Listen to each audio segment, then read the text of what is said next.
गुरु ब्रह्मा गुरु विष्णु गुरुदेवो महेश्वरः गुरु साक्षात् परम ब्रह्मा तस्मै श्री गुरुवे नमः।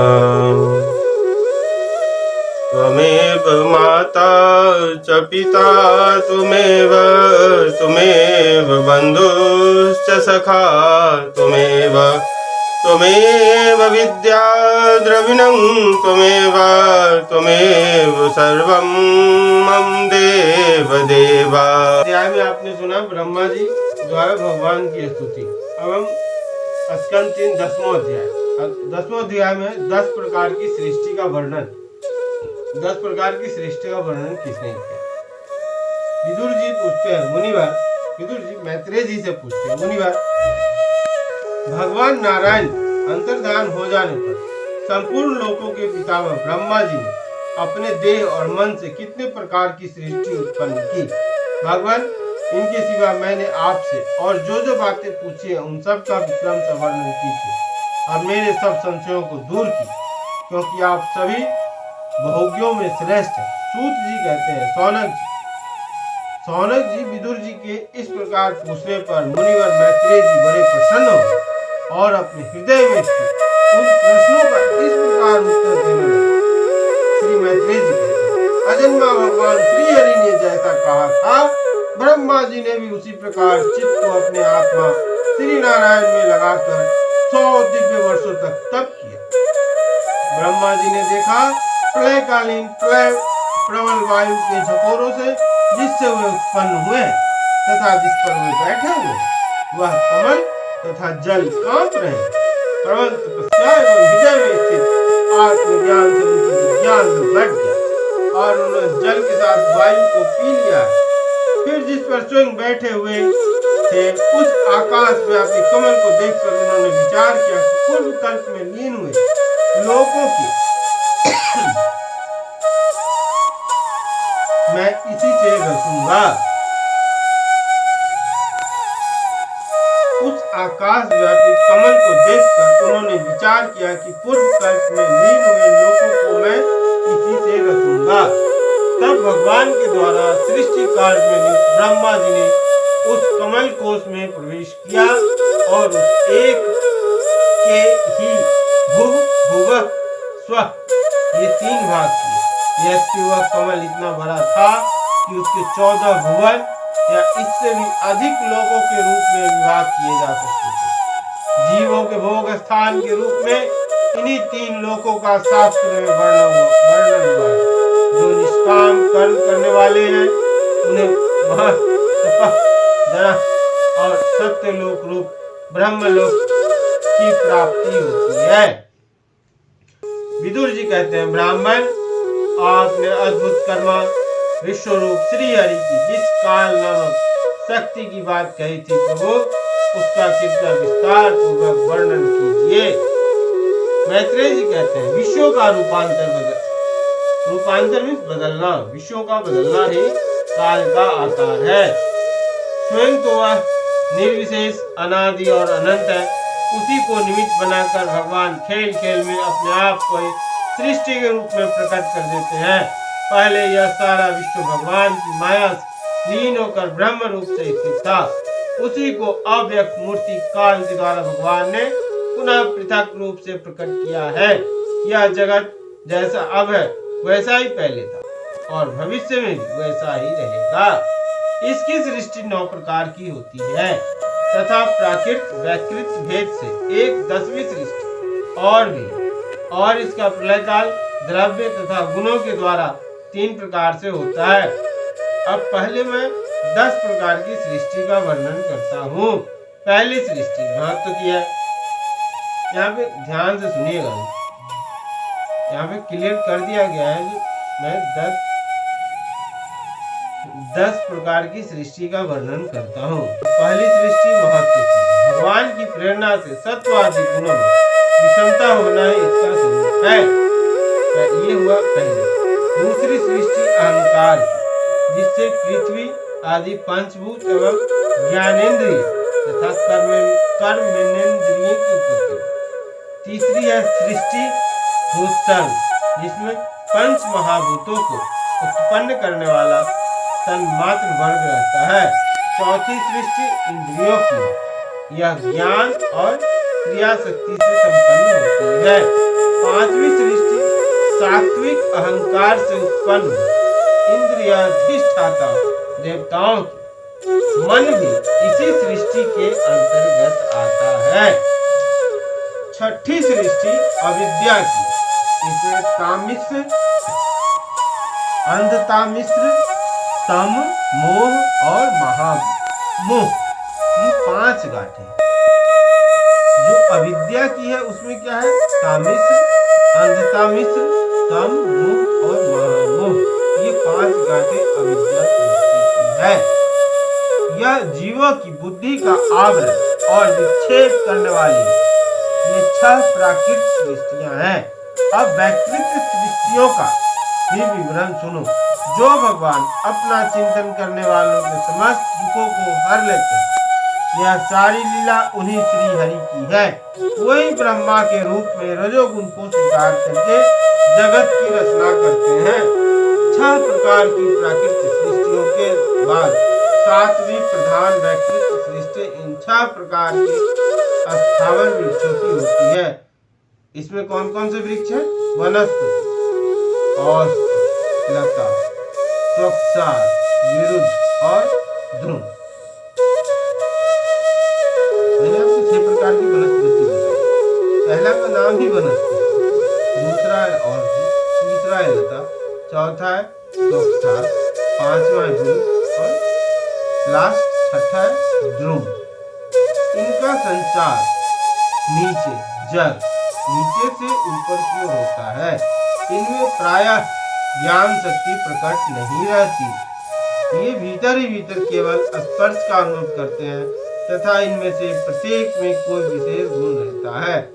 8वीं सृष्टि त्रियज्ञ योनियों, जो पशु पक्षियों की होती है, यह 28 प्रकार की मानी जाती है। इन्हें काल का ज्ञान नहीं होता।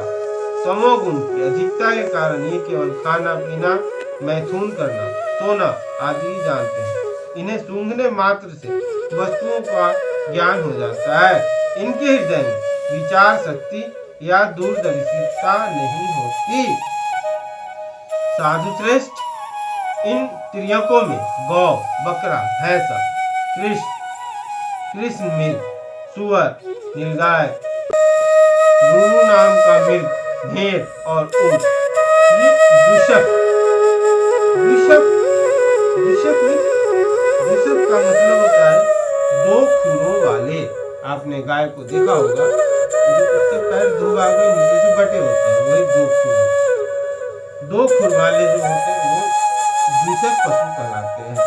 जैसे गधा, घोड़ा,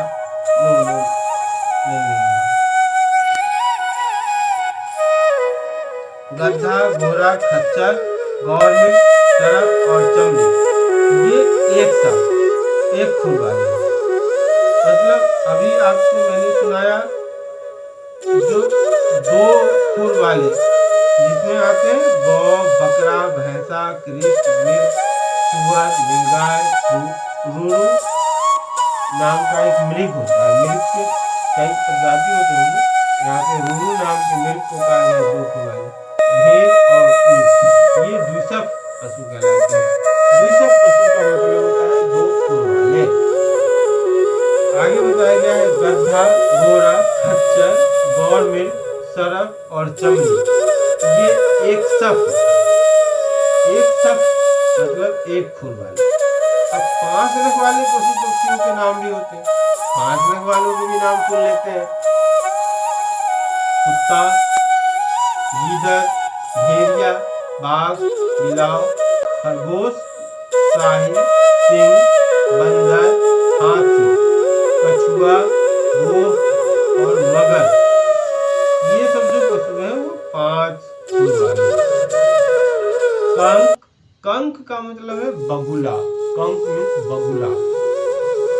गिद्ध, बटेर, बाज, भास, भालू, मोर, हंस, सारस, चकवा, कौवा और उल्लू, ये सब उड़ने वाले जीव पक्षी कहलाते हैं। पहले आपने सुना 2 खुर वाले, फिर आपने सुना 1 खुर वाले, उसके बाद आपने सुना 5 नख वाले।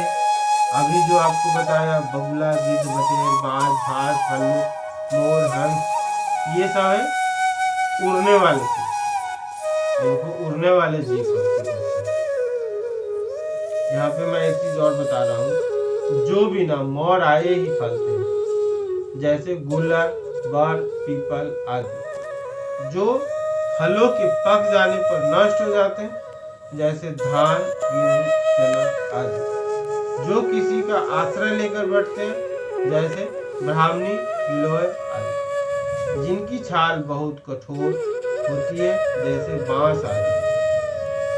जो लता पृथ्वी पर फैलती है किंतु कठोर होने से ऊपर की ओर नहीं चढ़ती, जैसे खरबूजा, तरबूजा आदि।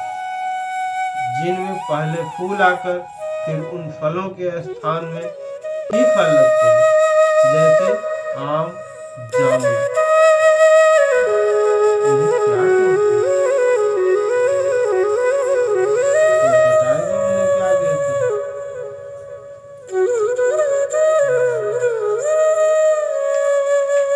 बताऊंगा अभी मैं।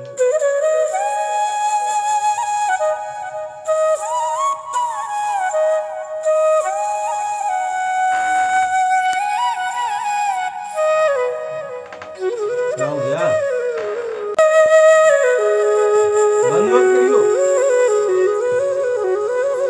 दरवाजे को या तो तू रुक जाए या चला। विदुर जी, 9वीं सृष्टि मनुष्यों की यह एक ही प्रकार। इसके आहार का प्रवाह ऊपर मुंह से नीचे की ओर होता है। मनुष्य रजोगुण प्रधान, कर्म प्रधान और दुख रूप विषयों में ही सुख मानने वाले होते हैं, यथा स्थावर, पशु और मनुष्य। ये तीनों प्रकार की सृष्टि तथा आगे कहा जाने वाला सैव सर्ग विकृत सृष्टि है, तथा जो महत्वादी वैकारिक देव सर्ग उसकी गणना पहले प्राकृतिक सृष्टि में की जा चुकी है। इनके अतिरिक्त सनत कुमार आदि ऋषियों का जो कौमार सर्ग है, वह प्राकृत वैकृत दोनों प्रकार का है। देवता, पितर, असुर, गंधर्व, अप्सरा, यक्ष, राक्षस, सिद्ध, चारण, विद्याधर, भूत, प्रेत, पिशाच और किन्नर, किम पुरुष, असुर आदि भेद से देव सृष्टि 8 प्रकार की है। विदुर जी, इस प्रकार जगत कर्ता श्री ब्रह्मा जी की रची हुई यह 10 प्रकार की सृष्टि मैंने तुमसे कही। अब आगे मैं वंश और मनवंतरादि का वर्णन करूंगा। इस प्रकार सृष्टि करने वाले सत्य संकल्प भगवान हरि ही ब्रह्मा के रूप से अनेक कल्प के आदि में रजोगुण से व्याप्त होकर स्वयं ही जगत के रूप में अपनी ही रचना करते हैं। इति श्रीमद् भागवते महापुराणे पारमहंस्या संहितायां तृतीय स्कंधे 10वां भागवत भगवान की है आरती, पापियों के पाप को है तारती। ये हमारे ग्रंथ है, मुक्ति पंथ है, पंचम वेद निराला, सब ज्योति जलाने वाला। हरि नाम यही, हरि धाम यही, यही जग मंगल की आरती। पापियों को पाप से है तारती, श्री भागवत भगवान की है आरती। ये शांति गीत पावन पुनीत, पापों को मिटाने वाला, हरि दरस दिखाने वाला। यह सुख करनी यह दुख हरनी, श्री मधुसूदन की आरती। पापियों को पाप से है तारती, श्री भागवत भगवान की है आरती। ये मधुर बोल जग फंद खोल, सन्मार्ग दिखाने वाला, बिगड़ी को बनाने वाला। श्री राम यही घनश्याम यही, यही प्रभु की महिमा की आरती। पापियों को पाप से है तारती, भागवत भगवान की है आरती।